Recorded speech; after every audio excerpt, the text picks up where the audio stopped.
Last time on XCOM Terror from the Deep. Oh, here we go. So this is an enemy ship that's touched down.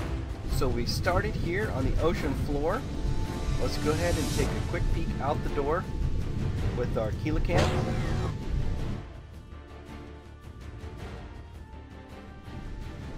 Greetings and salutations to the denizens of the CyberDog Nation and all the peoples of YouTube and the interwebs. This is IvanDogovich rocking the oldies with the 4th episode of Let's Play Retro XCOM Terror from the Deep. Welcome back, my friends. I'm hoping you're enjoying this series. We are now in our 4th mission. We are about to continue our undersea tactical mission to recover a landed enemy submarine. We've just brought out our Keelacam to take a look around, and we will now move our squad out to, we'll move at least one rookie out to take a look. We'll have him take a knee. Gonna need to do some inventory management. We started to do that on our first episode, our first part of last episode, but we ran into a bit of a problem where we had we clicked the wrong button, and it actually caused a bit of a hiccup. So I'm actually going to put some grenades into the hands of our soldiers here, because we'll do that before they exit the submarine. And here we go. Here's our able seaman, Dying Dog. Welcome to the team. We hope to see lots more of you as the missions continue. Moving right along here. Okay, and there we go. I'm going to go ahead and pull one more soldier out to take a quick look in this direction. Have him take a knee, and let's go ahead and see what these aliens have for us.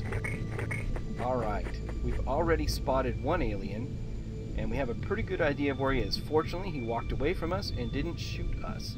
So he walked right through this area here. I can be pretty much guaranteed that if I walk or look over here, I will spot him. And I've got a soldier here with a grenade. Let's go ahead and prime it.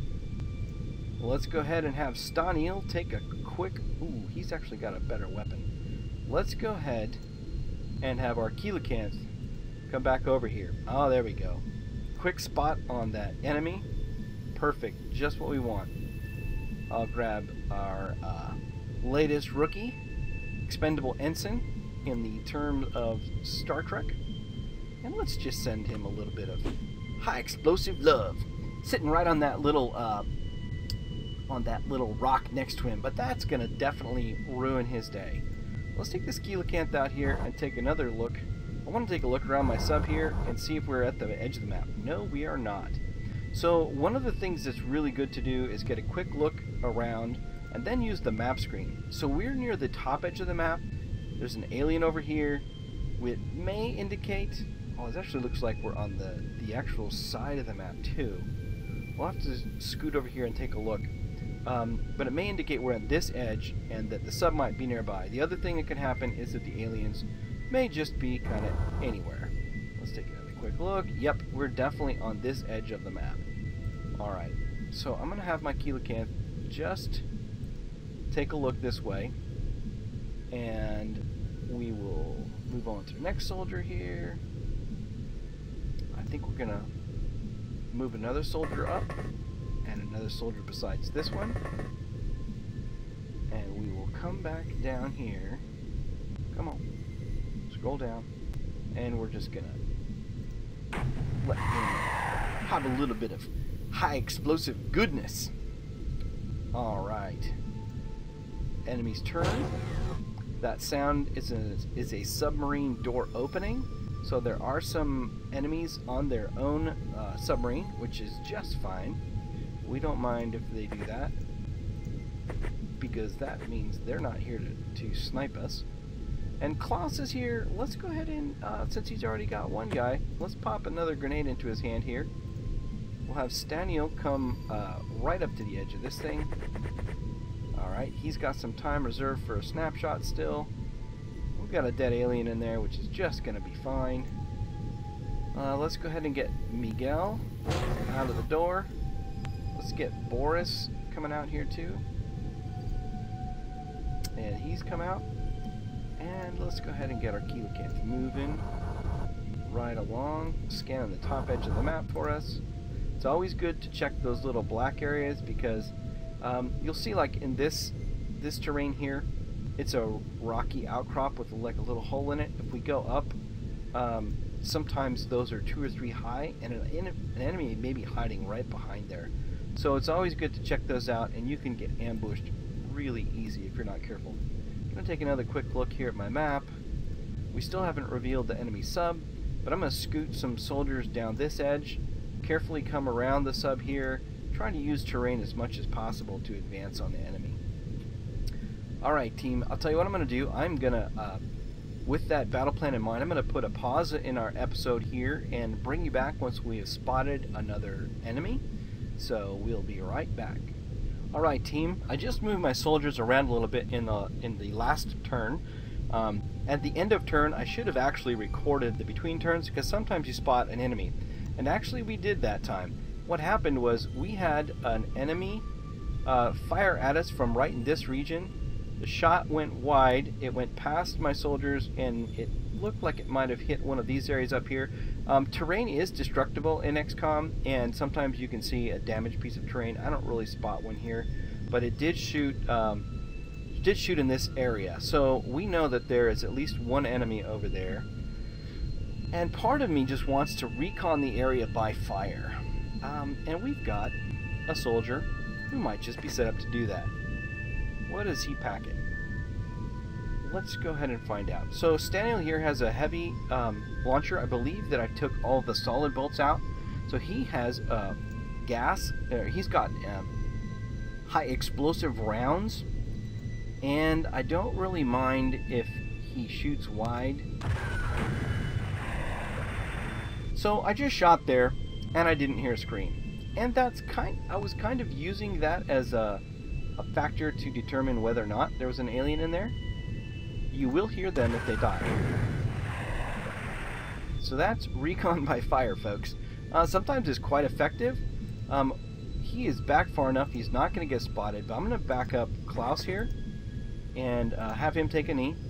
And we'll scoot some troops out around behind to see if we can flank. So here's our coelacanth again, kind of spotting our area. Take a quick look at the map. You can reveal much. We suspect the enemy is in this area. Gonna come back. Let's go ahead and get our next troop moving up behind as well. Allow for a bit more support. And I wanted to thank specifically Vasily for his excellent comments and tactics that he left in episodes 1 and 2, specifically after episode 2, and are somewhat of a debacle. He had some great tactics that he mentioned, especially spreading your soldiers out, going slow on your exit, and those are all great things. I'm trying to do that a bit more this time, and there were things that I kind of knew, but in that last episode, or in the last tactical mission, we did kind of have a bit of a hiccup in that. And what we had going on was we had, let's just go ahead and take a quick turn here. Okay, enemies over on that side. And there was a lot of hidden movement there, so we might actually be seeing quite a few more enemies. What we did the last time was there were 2 aliens that we spotted. We killed one. We moved forward, spotted another.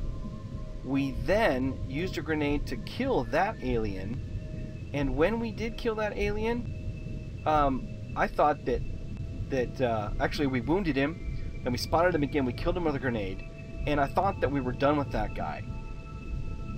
We moved the whole squad out of the sub, and the very next thing that happened was another enemy right where the first one was threw a grenade and took us out. It was less than optimal, and I actually don't want to shoot from the coelacanth here, so I'm actually going to use my recon by fire again here. Staniel, I think that he can actually put a gas round right next to this joker, and that would be just perfect. So let's just fire. Ah, that sound, that lovely sound, the screech of an alien as he dies. Perfect, just what we were looking for. Okay, so we're playing things a little smarter this time around. Just checking our backside here, moving up. Oh, and another alien. Okay, where's this guy? So, coming back down here. Okay, so we had the one that shot at our troops and zipped back this way. We just killed him. Our coelacanth has spotted another.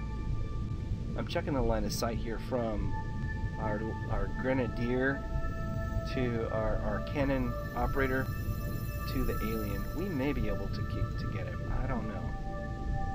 We might just miss him, and that might be fine too. Alright, let's go ahead and take a shot. What do you say? I say that's a great idea. Alright, move out, draw fire. Okay, let's see if we can hit right here. Oh, we hit short. So that's what you get when you do an aim shot halfway across the map. Sometimes you're just not going to do it. Now this guy is carrying a rifle, and that rifle can do some damage on this coelacanth here. So I'm actually going to back him up as much as possible. Come on back. Okay, turn him back around so he can watch. See if he spots that guy. But one more thing I want to see here. Let's prime this grenade. And let's see how far Klaus can throw this. Sometimes they can throw this ridiculously far. Alright. And we need 12 time units to throw it. So if I move up here... Oh, don't have enough time. That's alright. We'll keep moving on here. And yeah, I wanted to thank Vasily for his comments and tips. He did some research on good tactics. Some of the things we'll be doing a little better as we exit. I used the coelacanth right out the door. If we had armed our troops a little better, had the chance to do that before we had to exit the sub, I might have done it a little differently. But because we didn't have the ability to arm a dye grenade and have it ready to cover our exit, we didn't do it. But one of those tactics you can do is you can put a dye grenade in your first soldier's hand, and then when you open the door, you throw the dye grenade out. You wait a couple turns for the dye to increase, and it will cover your exit. It's like a cloud of smoke that expands out. Alright, turn 5. Okay. Boom. So, what we had here was an enemy that threw a grenade, but threw it poorly. So, if we look over there, we'll see a new blown up patch. He didn't kill himself, unfortunately. Let me get back in here, gain control of the map again. Okay, so he was over here. Look at the size of that blast radius. That's that sonic pulsar for you. Man, those things can be a pain in the neck. Alright, so we didn't exactly see him. And we still don't see him, but he looks like he might have spotted the coelacanth. Alright. It's time to move some more of our troops up. We will leave him here.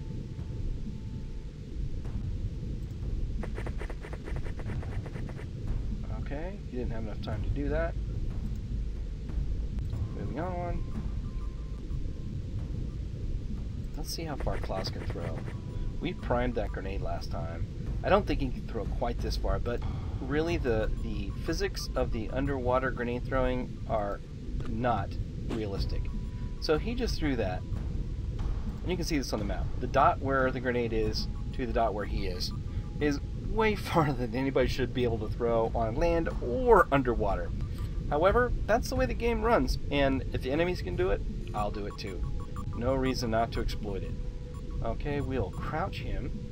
Alright, he doesn't have the time to crouch. Let's go ahead and center on him. Pull up Staniel here. Vladimir.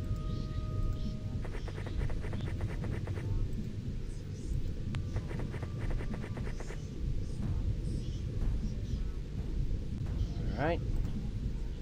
Got a few more troops to move. I'm just moving them down, skirting the edge of the map here. Trying to make sure that we cover our bases. We want to get as much firepower too. on an enemy if we spot them. It's the best move. I'm going to take a quick look at the map, see if there's any black areas that I've left unseen. I'm not really worried about that. Up at the top there, we killed 2 aliens. There's another in this general area. These small subs usually have 4 to 6 crew. We haven't heard any more doors open, so they may be all out of the sub, and the sub may be in this general area. But let's go ahead and touch this grenade off. And I didn't hear an alien die there, so there is still an alien in there somewhere. Now, the longer the hidden movement that you've got actually indicates often how many enemies there are. So we may still have quite a few. I'm going to move a bit of these guys down that edge here. And this is actually a really sneaky place. Sometimes on a map like this, an enemy will sit right there.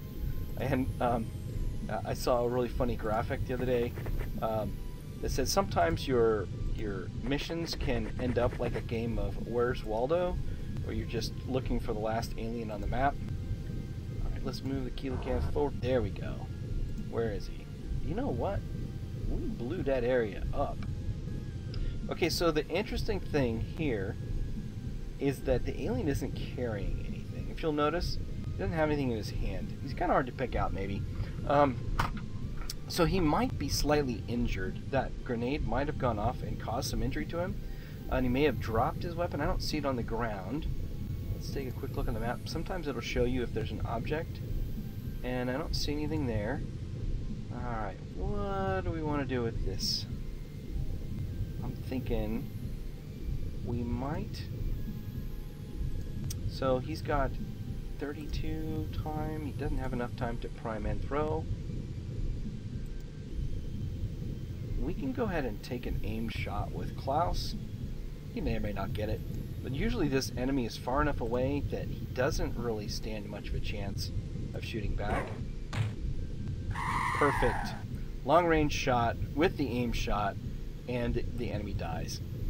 We did see that one of these harpoon bolts didn't kill an enemy in the first mission that we had, because sometimes they're tougher than that. Okay, here's our first indicators of our first... Wow, alien sub. Oh my word. Wowie. This was supposed to be a small sub? Oh yeah, I know which one. Okay, I'm familiar with this one. And it is classified as small in that I think it doesn't have 2 decks. Alright, but this is going to make it a lot more interesting, team. And unfortunately, we have been running this mission long enough.